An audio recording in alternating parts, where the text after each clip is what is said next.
স্বাধীন বাংলাদেশে মাহমুদুর রহমানের বিরুদ্ধে মামলা দায়ের করেছেন ৭১ টিভির মালিক মেঘনা গ্রুপের চেয়ারম্যান এবং ব্যবস্থাপনা পরিচালক মোস্তফা কামাল।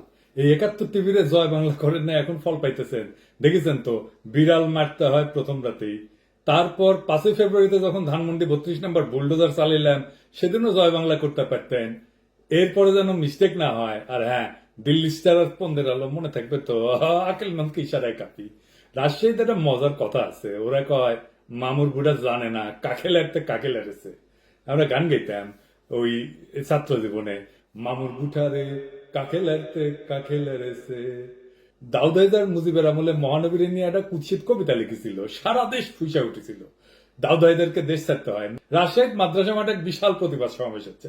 তো বক্তা করছে, দাউদ তুমি কাকে লাড়তে কাকে লাড়েছো, তোমার চাম খিচে নিবো মামুর বুটা। তো মোস্তফা কামাল, তোমার কুরকুরায় না, এক পিনাকি ধরলে পাবলিকে কয় জয় বাংলা হয়ে যায়, আর তুমি মিয়া পুষকে একটা ৪ ফুটি পিনাকি ইলিয়াস কনক সারোর যারা গুরু মানে সে মাহমুদুর রহমানকে লাড়তে গেছো, তোমার সাম খিচেলি মহে মামুর বেটা খাড়া। তো মোস্তফা কামাল কে আসে না না দেখি। মোস্তফা কামাল একসময় লবণ ব্যস্ত, সে একটা ন্যারেটিভ তৈরি করেছে যে নিছক কঠোর পরিশ্রম করে মেলা সে একটা বিশাল বড় গ্রুপ তৈরি করেছে, গপ্প তৈরি করেছে। কিন্তু সত্য ঘটনা হইতেছে সে একটা মাফিয়া সাম্রাজ্য তৈরি করেছে।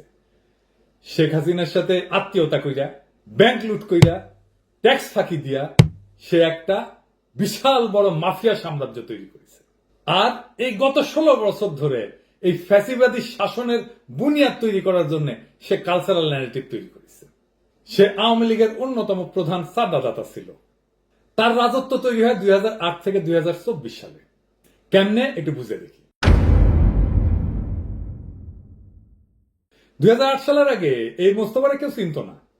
শীর্ষ ব্যবসায়ীদের মধ্যে থাকা তো দূর কি বাদ, ২০০৮ সাল পর্যন্ত তার 10টা কোম্পানিও ছিল না। যা ছিল টুকটাক ব্যবসা, তার বেশিরভাগই দেউলিয়া। ২০০৮ সালের নির্বাচনের পর থেকে তার ভাগ্যের চাকা ঘুরতে থাকে।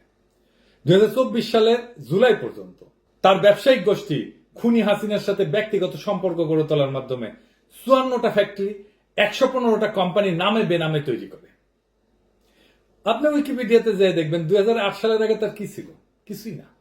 সে তার ৫০ বছরের গ্লোরির মিথ্যা গল্প শোনায় তার ওয়েবসাইটে, অথচ তার প্রথম ফ্যাক্টরি করে ১৯৯১ সালে, মেঘনা ভেজিটেবল অয়েল। আর এই মাফিয়া মুস্তফার সমস্ত প্রতাপ ফ্যাসিবাদী হাসিনার করুণায় এবং কল্যাণে সে নিজেই স্বীকার করেছে। শুনেন, ৫ বছরের মধ্যে এতগুলো শিল্প, এটা অ্যাকচুয়ালি ওনার ভীষণ, ওনার অনুপ্রেরণা এবং ওনার হুকুম আমরা সে পালন করার জন্য আমরা অত্যন্ত পুরা উদ্যমে আমরা ঝাঁপাইয়া পড়ছি। তো সে কিভাবে চান্দা দিত না দেখি দুই একটা। হ্যাঁ, ধানমন্ডি ৩২ নম্বরে মুজিবের জাদুঘর নির্মাণের জন্য আওয়ামী লীগকে ৫০ কোটি টাকা দিছিল সে। তারপর সূচনা ফাউন্ডেশন, আজ হাসিনা মায়া পুতুলের প্রতিষ্ঠান, ওইটার জন্য সে তার ডোনেশন দিছে। দেখেছেন তো, ৫০ কোটি টাকা তো মায়ের ভোগে চলে গেছে, বুলডোজার চালে ছাপা করে দিছি। খালি ওই ৭১ টিভি তার ছাপা করা হয়নি, তাই এত ফাল পারিচ্ছে। ফ্যাসিবাদী সরকারের আমলে এই মোস্তফা হাসিনার পরিবারের কোটি কোটি ডলার এই পাচার করেছে। আর এই আওয়ামী লীগের সমস্ত দুর্নীতিবাজ মন্ত্রীদের সাথে তার ছিল ঘনিষ্ঠ সম্পর্ক, বিশেষ করে ওবায়দুল কাদের। বিভিন্ন জনকে ঘুষ দিছে, ব্যক্তিগতভাবে ব্যাংক পরিচালক, অন্যান্য উচ্চপদস্থ কর্মকর্তাদের বাড়ি দিছে, সম্পত্তি দিছে, এই সমস্ত উপর দিছে। আমাদের কাছে প্রমাণ আছে। কারে সে ঘুষ দেয় না? আর্মিকে, secretariat, ministry, central bank, police. আর এর সাথে জিগরি দোস্তি ছিল বেনজির। বিভিন্ন অনুষ্ঠানে আপনি বেনজিরের সাথে ছবি দেখবেন তার। আওয়ামী শাসনের শেষ কয়েক বছরে মোস্তফা ব্যাংক থেকে লুট করে প্রত্যেক বছর 10টারও বেশি কোম্পানি গড়ে তোলে। তার সব কোম্পানির উদ্বোধন করে শেখ হাসিনা নিজে এবং তার মন্ত্রী পরিষদের উপদেষ্টারা। এই ধরনের অনুষ্ঠানে সবসময় উপস্থিত থাকতো হয় হাসিনা, নয়তো তার মন্ত্রী, নয়তো তার উপদেষ্টা। আর এই মামলা করাটা তার অভ্যাস। যেই তার জন্য চ্যালেঞ্জ হয়ে দাঁড়ায় তাকে মামলা দিয়ে সে থামায় দেয়। এই যে ধরেন ২০১৪ সালে এসিসি মোস্তফার দুর্নীতির জন্য তদন্ত শুরু করেছিল, আর মোস্তফা মামলা করে থামায় দেয়। তারপর ধরেন মাতার বাড়ি যখন অর্ডার পাইল না, টেন্ডারের শর্তাবলী যখন পূরণ করতে না পারার জন্য মামলা করে বসে। তারপর ধরেন সেনাবাহিনীর এগেইনস্টে 4টা মামলা করেছিল, সময় মতো অর্ডার সাপ্লাই করতে পারেনি আর্মিকে। এরপর আর্মি এগ্রিমেন্ট ক্যান্সেল করে দেয়, তার জন্য সে মামলা করে মোস্তফা। সবাই এখন অলিগার্ক বলতে সালমান এফ রহমান বোঝে, এস আলম বোঝে, সামিক বোঝে, নাসা গ্রুপ বোঝে। এই তার চেয়ে বড়, এই মেঘনা গ্রুপ তার চেয়ে বড় সামেসি কোনো বাণিজ্য চালায় যাচ্ছে। শুধু তাই না, আবার ফোসফোস করে সবল মারে আমাদেরকেই। সে পলিটিক্যাল পার্টিগুলোকে টাকা ঢুকে দিচ্ছে। সবাই তার পারিবারিক প্রোগ্রামে যায়, তার মাইয়ার বিয়াতে যায়। আপনি এমন কোন দল পাবেন না যারা উঠে যায়নি। এই যে প্রফেসর ইউনূসের সরকারের উপদেষ্টারাও গেছে, আমি তো দেখে হতবাক, কে না। আবার তার মাইয়া জামাই মার্চ ফর গাজার মিছিলেও ঢুকিছে আন্দালি পার্থের সাথে। অবশ্য সে আন্দালি পার্থের আত্মীয়, অনেক আগে থেকেই পার্থের সাথে সম্পর্ক। এই প্রসঙ্গে পরে আসতেছি। তারপরে তাহের ভাই দেখেন মাইয়ার বিয়াত কথিত আছে, তাহের ভাই আর পার্থ এই দুইজনে প্রোটেকশন দেয় তারে, মেঘনা গ্রুপকে। আর বিএনপি তো আছে, ওটা আমরা দেখেছি। আমাদের অর্থ উপদেষ্টা, বাণিজ্য উপদেষ্টা তার মায়ের বিয়াতে যায়। শুধু তাই না, আমাদের ব্যারিস্টার ফুয়াদ, এমনকি মঞ্জু ভাই যায় তার মায়ের বিয়াতে। ভাই আপনারা বড় লোকের বিয়া বাড়ির বিরিয়ানি খান নাই আগে? এই দুর্বৃত্ত ব্যবসায়ী মাইয়ার বিয়া যাওয়া লাগে। আপনারা নতুন বাংলাদেশ গড়বেন কিভাবে? সরি, আপনারা পারবেন না। আপনারা কেউ কিছু করতে পারবেন না, লিখে রাখতে পারেন। বিরিয়ানির লোভ সামলাতে পারেন না। কুমিল্লায় যখন বিপ্লবী ছাত্র জনতার বাড়ির 5 আগস্টে যায় হামলা করতে, তখন এই লোক নিজেকে জামাত পরিচয় দেয়। কথিত আছে জামাতের তাহের ভাই এটা পাঠাইছিল, শুনেন সে তারে প্রোটেক্ট করেছে। দেখেন কার কার নাম বলে। এই কনকপথে মুস্তফা কামালের জন্ম হয়েছে, এই কনকপথে রাজনৈতিক বিশ্ববিদ্যালয় কলেজ, এই কনকপথে পলিটেকনিক্যাল ইনস্টিটিউট সহ অসংখ্য প্রতিষ্ঠানের জন্ম এই কনকপথে দিয়েছেন। এই মুস্তফা কামালের জন্ম হওয়ায় আজকে আমরা গর্ববোধ করি। সেই ঐতিহাসিক এই কনকপথকে আমাদেরকে রক্ষা করতে হবে। কোনো পান ছুড়ে যাওয়া যাবে না, কারো বাড়ি করে হামলা করা যাবে না। আমাদের আমিরে জামাত নির্দেশনা দিয়েছেন, ইসলামী ছাত্র শিবিরের কেন্দ্রীয় প্রেসিডেন্ট নির্দেশনা দিয়েছেন, জাতীয়তাবাদী দলের মহাসচিব মির্জা ফখরুল ইসলাম নির্দেশনা দিয়েছেন, কোটা আন্দোলনের সমন্বয়করা নির্দেশনা দিয়েছেন, তারেক রহমান নির্দেশনা দিয়েছেন।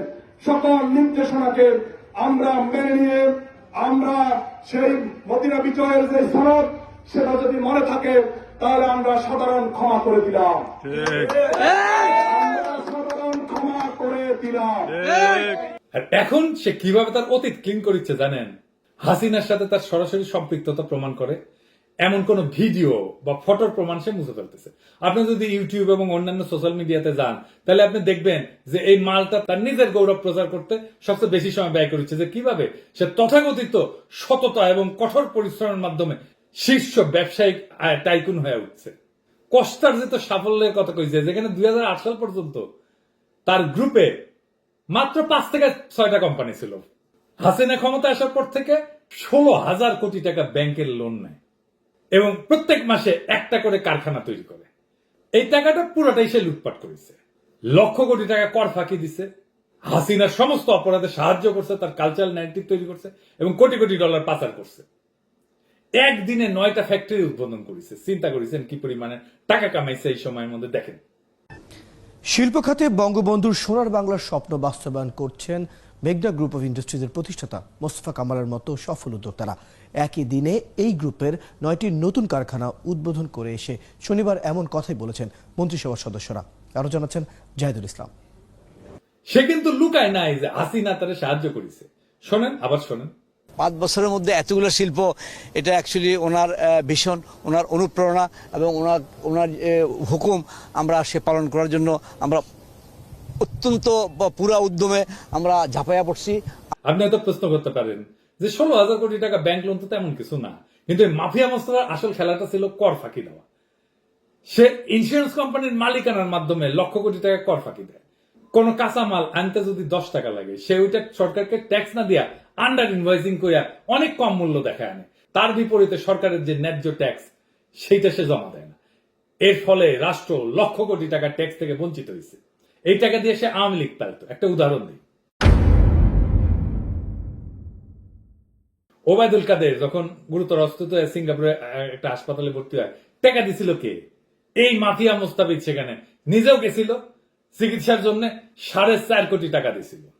2024 সালের ডামি নির্বাচনের আগে হাসিনার সাথে বিজনেস সামিট অনুষ্ঠানে বক্তৃতা দিয়েছেন। স্মার্ট বাংলাদেশের দিকে অব্যাহত অগ্রগতি নিশ্চিত করার জন্য, ফ্যাসিস্ট হাসিনাকে আবার ক্ষমতা আনার জন্য দেশের জনগণের প্রতি আহ্বান জানিয়েছিল। শুনেন।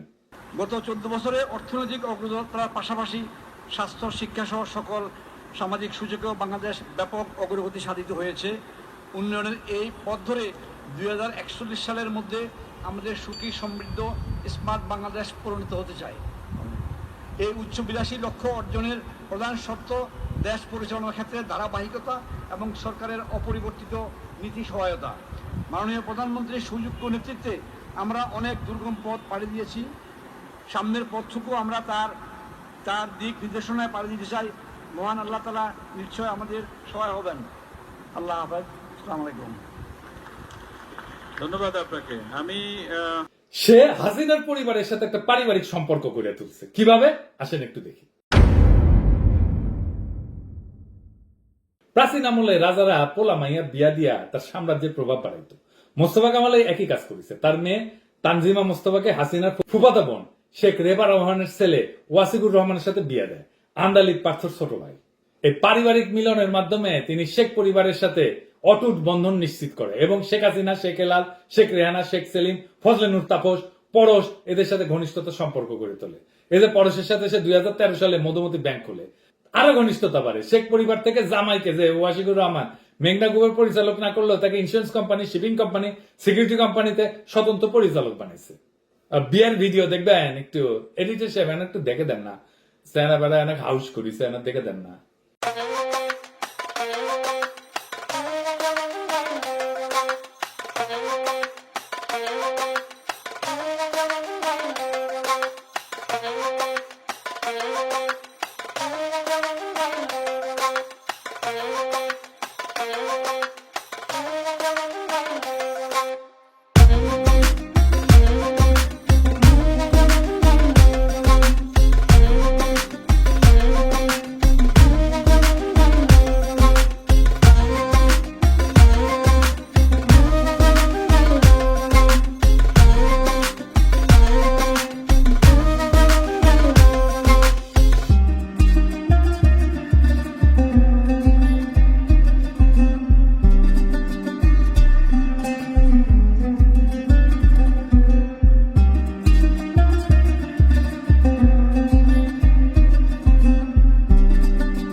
মোস্তফা তার মেয়ে তানজিমা মোস্তফা এবং ছেলে তানভীর মোস্তফা 2013 সালে শেখ ফজলুল তাপসের মধুমতি ব্যাংকের বোর্ডে পরিচালক হিসেবে দিয়ে মধুমতি ব্যাংক খোলে।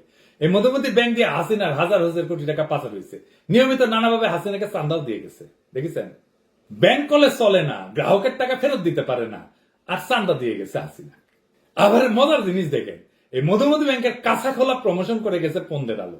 তারা নাকি খুব সুশাসন করে চালিয়েছে ব্যাংকটা। দেখেছেন, এটা সে দেখান না কি লিখিছে, দেখেছেন লিখিছে কর্পোরেট সুশাসন বজায় রেখে 6 বছর ধরে ব্যবসা করে যাচ্ছে।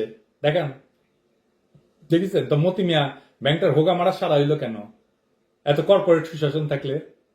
দেখেছেন তো সব রসুনের গোয়া কিভাবে এক জায়গায়। তারপরে ফাইনালি এই যে সোয়াবিন তেলের দাম বাড়িয়েছে, এটা মেঘনা গ্রুপের কারসাজি। এই চাপ দিয়ে দাম বাড়াইছে সরকারকে, এই হারামজাদা চাপ দিয়ে দাম বাড়াইছে। আমি কইছিলাম না মেঘনার মধ্যে চুবামু, ওকে আসলে মেঘনার মধ্যে চুবানো লাগবে। আর ফাইনালি তার 72 টিভি আছে, তাই না? আসেন 72 টিভি নিয়ে একটু দেখি 72 টিভিটা সে কেমনে সামলাইছে, কেমনে সেটা ধ্বংসের হাত থেকে রক্ষা করেছে, কেমনে জয় বাংলা হওয়া থেকে রক্ষা করেছে। এই 72 টিভিটা হাসিনা ন্যারেটিভ তৈরি করেছে সবসময়। এরা 5ই মে হেফাজত গণহত্যার পটভূমি তৈরি করেছে। মামলা হয়েছে বলে এর নামে। দেখেছেন, এই খুনি হাসিনা আর শেখ মুজিবের তোষামত করার জন্য এই নিউজ চ্যানেলটা সারাক্ষণ এটা কাজ করে গেছে। এমনকি 2024 জুলাই বিপ্লবের সময় 71 টেলিভিশন মিথ্যা তথ্য প্রচারের মাধ্যমে ছাত্র জনতার বিরুদ্ধে দাঁড়াইছিল। জুলাই বিপ্লবের সময় 71 টিভি ছাত্র জনতাকে জঙ্গি ট্যাগ লাগাইছিল। 2001 থেকে 2006 সাল পর্যন্ত দেশে জঙ্গিবাদ চরম রূপ নিয়েছিল। এবার শিক্ষার্থীদের আন্দোলনকে আশ্রয় করে লন্ডন থেকে আসা নির্দেশে জামাত শিবির ও বিএনপি নাশকতায় লিপ্ত হয়। আর এর সিও ছিল মোজা বাবু, যার বউ এমপি ছিল আওয়ামী লীগের। সীমান্ত অতিক্রম করে ভারতে যাওয়ার চেষ্টা করার সময় গ্রেপ্তার হয়। আর মোস্তফা আমাদের স্বাধীন বাংলাদেশে স্বাধীনভাবে ঘুরে বেড়াইতেছে। হাসিনা এবং ইন্ডিয়ার এজেন্ডা বাস্তবায়ন করেছে। 71 টিভির অপকর্মের লিস্টই তো আনলিমিটেড। হাসিনাকে তোষামত করে তারা একটা প্রোগ্রাম হোস্ট করতো, নাম হইতেছে হাসিনা প্রতিদিন, দেখিস?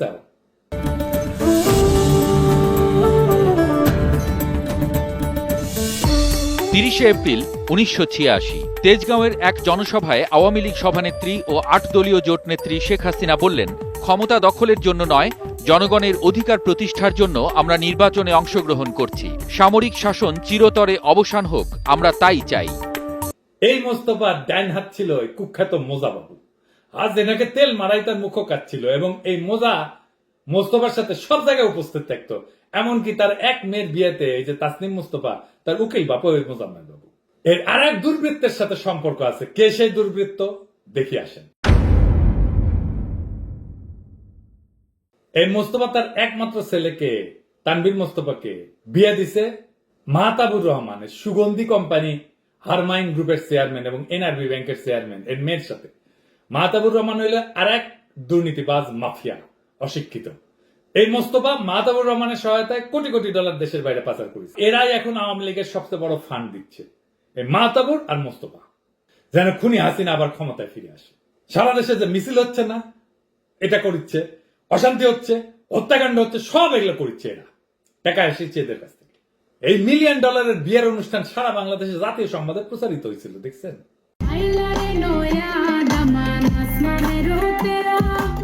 গেল 4 দিন ধরে সংযুক্ত আরব আমিরাত সহ মধ্যপ্রাচ্যের বিভিন্ন দেশে প্রবাসীদের মধ্যে আলোচনার কেন্দ্রবিন্দু একটি বিয়ের অনুষ্ঠান। মধ্যপ্রাচ্যের স্বনামধন্য ব্যবসায়ী আল হারামাইন গ্রুপ ও এনআরবি ব্যাংকের চেয়ারম্যান মাহতাবুর রহমান নাসিরের মেয়ে সামিয়া রহমান এবং বাংলাদেশের মেঘনা গ্রুপের চেয়ারম্যান মুস্তাফা কামালের ছেলে তানভীর আহমেদের বিয়ের অনুষ্ঠান মূলত এই আলোচনার জন্ম দিয়েছে। 4 দিন ব্যাপী এই বিয়ের অনুষ্ঠানে 17,000 অতিথিকে আপ্যায়ন করা হয়েছে। শুধু তাই নয়, পৃথিবীর 70টি দেশ থেকে বিভিন্ন দেশের কূটনীতিক, ব্যবসায়ী সহ নানা পেশার আমন্ত্রিত অতিথিরা ছুটে আসেন রাজকীয় আয়োজনে। ছিল বাংলাদেশের উচ্চ পর্যায়ের রাজনৈতিক ব্যক্তিত্ব, ব্যবসায়ী, ব্যাংকার, কূটনীতিক, সাংবাদিক, তারকা খেলোয়াড় সহ নানা পেশার অতিথিরা। আমাদের দেশের দরিদ্র মানুষেরা বিদেশ থেকে মাথার ঘাম পায়ে ফেলে রেমিটেন্স পাঠায়, আর এরা $1 মিলিয়ন পাচার করে, আর সেই $1 মিলিয়ন পাচার কইরা পোলা মাইয়ার বিয়া দেয় হারামজাদা। আর সেই বিয়াতে আওয়ামী লীগের এমন কেউ না উপস্থিত ছিল না। এই মাহতাবুর রহমানের অপকর্মে কিছু নথি দেখান, এডিটর সাহেব দেখান না। এই মাহতাবুর কিন্তু জুলাই বিপ্লব খুনের আসামি, দেশ থেকে পালায় আছে। দুবাইয়ে যারা আওয়ামী লীগের লেসপেন্সার পলাইছে তাদের পুনর্বাসন, তাদের টাকা পাচারের হোতা ছিল এই মালটা। জুলাই গণহত্যার সময় যাত্রাবাড়িতে গণহত্যার জন্য মাহতাবুরের বিরুদ্ধে একটা হত্যা মামলা দায়ের করা হয়েছিল। মোস্তফার মতোই মিডিয়ার উপরে তার ক্ষমতা এবং প্রভাবের মাধ্যমে খুব কম সংবাদ মাধ্যমে এই খবরটা প্রচার করছিল।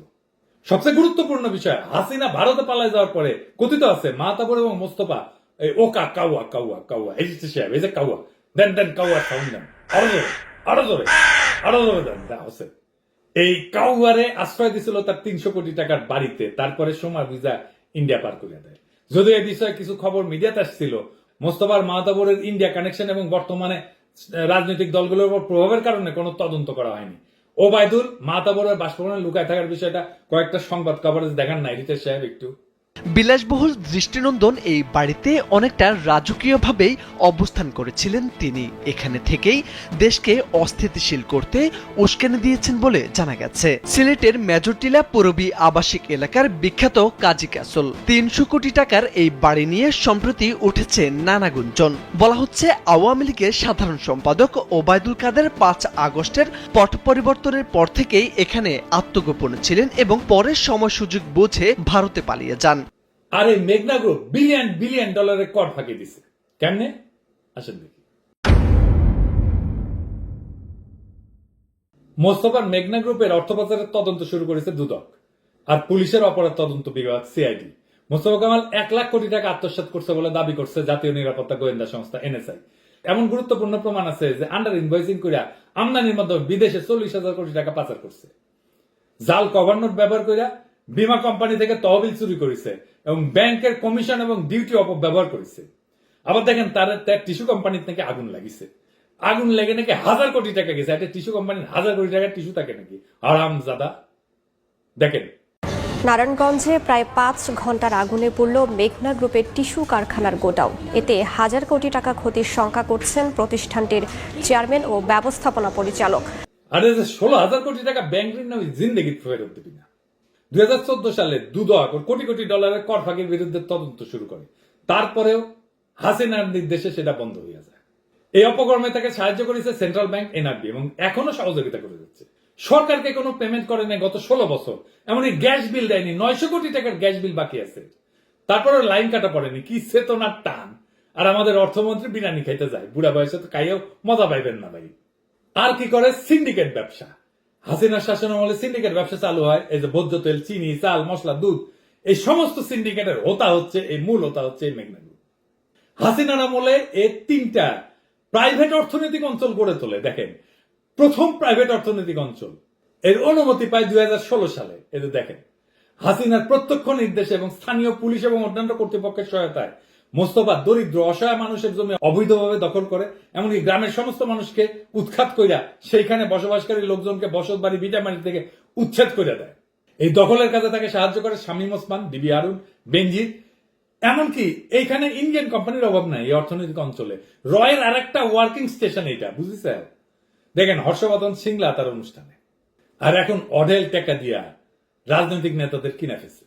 হাসিনার পতনের সাথে সাথে মাফিয়া মোস্তফা সোশ্যাল মিডিয়া, ইউটিউবে এবং তার গ্রুপের ওয়েবসাইট থেকে হাসিনার সাথে তার গভীর প্রেমের ছবিগুলো, ভিডিওগুলো মুছে ফেলেছে। তবে আমরা বিভিন্ন উৎস থেকে কিছু সংগ্রহ করতে সক্ষম হয়েছি। এইটা মোস্তফা কামালের ছোট ভিডিও ক্লিপগুলো দেখান না, যেখানে স্পষ্টভাবে প্রমাণ হয় যে তার উত্থান জয় বাংলার সৈনিক হওয়ার কারণেই হয়েছে। দেশের অর্থনীতিকে এগিয়ে নিতে সমাজের সবাইকে একযোগে কাজ করার আহ্বান জানালেন মেঘনা গ্রুপ অব ইন্ডাস্ট্রিজের ব্যবস্থাপনা পরিচালক ও চেয়ারম্যান মোস্তফা কামাল। তার মতে সবার ঐক্যবদ্ধ প্রচেষ্টায় জাতির পিতার স্বপ্ন সমৃদ্ধ বাংলাদেশ বাস্তবায়নের জন্য প্রধানমন্ত্রী শেখ হাসিনার হাতকে শক্তিশালী করতে হবে। শিল্প খাতে বঙ্গবন্ধুর সোনার বাংলার স্বপ্ন বাস্তবায়ন করছেন মেঘনা গ্রুপ অব ইন্ডাস্ট্রিজের প্রতিষ্ঠাতা মোস্তফা কামালের মতো সফল উদ্যোক্তারা। প্রধানমন্ত্রী শেখ হাসিনার হাত ধরে মেঘনা গ্রুপ অব ইন্ডাস্ট্রিজ পরিবারে যোগ হচ্ছে আরো 7টি শিল্প ইউনিট। মাননীয় প্রধানমন্ত্রী শেখ হাসিনা উনি যে অক্লান্ত পরিশ্রম করছে সেটা কিন্তু ওনার একার পক্ষে বা সরকারের পক্ষে, আপনার সরকারের একটা অংশ, আপনারা জানেন, কারোর পক্ষে কিন্তু এটা একা সম্ভব নয়। তো ওরাই করছে, বাংলাদেশ পারে। আমার মহান নেতার কথা যে আমাদের কেউ দাবাইয়া রাখতে পারবে না, এটা দেখতে দু একজন বিএফি আসছে যে ইম্পসিবল, এটা কি বাংলাদেশের লোক বানাতে পারছে? ইম্পসিবল বলে ঘুরে টুরে আসেন, দেখে আসেন। তা আমরা এই পর্যায়ে এসে পৌঁছছি এবং এটা আমাদের জাতির পিতা যে আমাদের বাংলাদেশে যেসবগুলা ধরেন যে স্বপ্ন দেখছিল এই দেশের মানুষকে অন্তত একটা উন্নত কান্ট্রি, কারণ ওনার স্বপ্ন, উনি এত মিশনারি, ওনার কন্যা আরও বেশি মিশনারি। কারণ উনি এসে প্রথম এই যে মনে করেন আজকাল বাংলাদেশে যে পেট্রোলিয়াম সেক্টর, আমি পড়ছি, আর তো শুনি নাই, মানে দেখি নাই, যে উনি এসে বিদেশি থেকে ওই 3টা গ্যাস ফিল্ড কিনা নিছে। এগুলো তো আমাদের কেউ চিন্তাও করে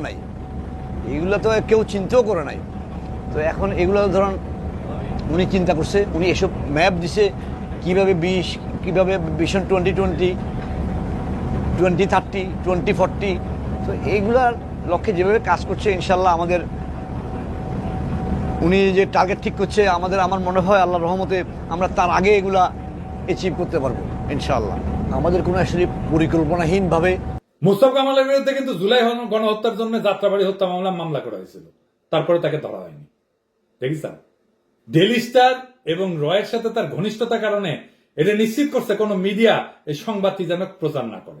তবে যুক্তরাজ্য ভিত্তিক একটা অনলাইন নিউজ প্ল্যাটফর্ম 31 অক্টোবর 2024 সালে সংবাদটা প্রকাশ করেছিল। এমনকি হাসিনা পলায় যাওয়ার আগে ব্যবসায়ীদের সাথে যে মিটিং করেছিল না, সেই মিটিং এ প্রথম সারিতে বসে আছে। দেখেন, দেখিস জুলাই বিপ্লবে হাসিনা পলায় যাওয়ার পরে যখন ক্ষুব্ধ জনতা 71 টিভিকে জয় বাংলা করলো, তখন বরকতুল্লাহ বুলু গিয়া এটা বাঁচাইছিল। এবং আমাদের কাছে খবর আছে এই বরকতুল্লাহ বুলু মোস্তফাকে প্রোটেকশন দেওয়ার জন্য 71 টিভিতে শেয়ার নিতেছে। এটা প্রক্রিয়াধীন আছে, এটা নেন, আমরা দেখে মনে কয়টা শেয়ার নিতে পারেন পুলিশ সাহেব। হ্যাঁ, অজু করে আবার শেয়ার নিতে হবে নাকি? হ্যাঁ, অজু করে নিছেন তো? আচ্ছা, ঠিক আছে। তারা অত্যন্ত ঘৃণিত ভাবে এই নামটি উচ্চারণ করতে হলে তারেক রহমানের অজু করে নামটি উচ্চারণ করবেন, কারণ স্বাধীনতার মহান ঘোষকের সুযোগ্য পুত্র বাংলাদেশের বৃহত্তম রাজনৈতিক দলের চেয়ারপারসন হচ্ছে বেগম শহীদ প্রেসিডেন্ট জগৎশ্বরী তারেক রহমান। এখন মজা বাবুর জায়গায় বসেছে শফিক বিএনপি বিট করতো। মেঘনার মালিক মোস্তফা কামালকে মির্জা ফখরুল ফোন দিয়া দায়িত্ব দিতে বলছে শফিককে, খবর আছে আমাদের কাছে। আর বুনো হইতেছে অঘোষিত মালিক। এমনকি এখন মোস্তফার লবিস্ট হিসেবে কাজ করছে আন্দালিব পার্থ, করারই কথা আত্মীয়। আন্দালিব পার্থ 7ই আগস্ট চুপ্পুর সাথে দেখা করতে যায় এবং সাথে মোস্তফার জামাতা ওয়াশিকুর রহমানকে সঙ্গে নিয়ে যায়। অথচ গত 16 বছর ভাইয়ের সাথে কিন্তু কোথাও থেকে দেখা যায়নি। চুপ্পুর সাথে কি আলাপ করেছে, বাইর হয়ে আসে কইতেছে যে ব্যবসায়ীদের কিভাবে সুরক্ষা দেওয়া উচিত সেটা আলাপ করছি। এটা রাজনৈতিক দলের চেয়ারপারসন, রাজনীতি নিয়ে কোনো কথা নাই, ব্যস্ত আছে ব্যবসা নিয়ে। দেখেন গত 15 বছর 16 বছর একটা সরকার ছিল, এই সরকারের সাথে অনেক ব্যবসায়ী বলেন, অনেকেই বলেন বিভিন্ন কারণেই সম্পর্ক আছে। সবাই যে দলীয়ভাবে একদম সালমান এফ রহমান বা এদের মতো কাজ করেছে নট নেসেসারিলি, আরো অনেক আছে। সবার মধ্যে যদি একটা ভয়ভীতি ঢুকে যায় তাহলে এই $1 ট্রিলিয়ন ইকোনমি ভেঙে পড়বে। আমরা যে স্বাধীনতার জন্য রক্ত দিছি, যে পতাকা উড়াইছে মুক্ত আকাশে, তার পবিত্রতা অর্থের পাহাড়ে, কর ফাঁকির খেলা আর রাজনৈতিক গোজামিলের পুতুল নাট্যে ভুলুণ্ঠিত। মোস্তফা কামালের মতো কর্পোরেট ফ্যাসিস্টরা যখন রাষ্ট্রের সর্বোচ্চ শক্তির সহযাত্রী হয়, তখন স্পষ্ট হয় যে স্বাধীন বাংলাদেশে নতুন শত্রু জন্ম নিছে। তারা যুদ্ধ করে না কিন্তু রাষ্ট্র দখল করে, তারা মানুষ হত্যা করে না কিন্তু ন্যায় বিচার গলা টিপে মারে, তারা রাজনীতি করে না কিন্তু সমস্ত রাজনৈতিক শক্তিকে কিনে নেয়। এই মাফিয়াদের মুখোশ উন্মোচনের এখনই সময়। আমাদের ঘুম ভাঙাতে হবে, আমাদের বিবেক জাগাতে হবে, কারণ যদি আমরা চোখ বুঝে থাকি তাহলে আমাদের সন্তানেরা শাসক না দাসদের উত্তরসূরি হয়ে বড় হবে। যারা গত 16 বছর ধরে রাষ্ট্রকে চুষে খাইছে তারা যেন নতুন স্বপ্নের বাংলাদেশে জায়গা না পায়, এটাই হোক আজকের শপথ। এই অপরাধীদের বিচারের কাঠগড়ায় দাঁড় করানো শুধু একটা রাজনৈতিক দাবি না, এটা আমাদের বিপ্লবের অসমাপ্ত অঙ্গীকার। মোস্তফা কামালরা আজকের রাজাকার, তাদের পরিণতি না হলে বর্ষা বিপ্লবের চেতনার উপরে চরম অবমাননা হবে। বাংলাদেশকে বাঁচাতে হলে হাসিনার অলিগার্ক এবং রাজনীতির নামে বাণিজ্যিক দানবদেরকে নির্মূল করতেই হবে। আজকেই সময় জেগে ওঠার, তারা না বলে ওঠার, আর না।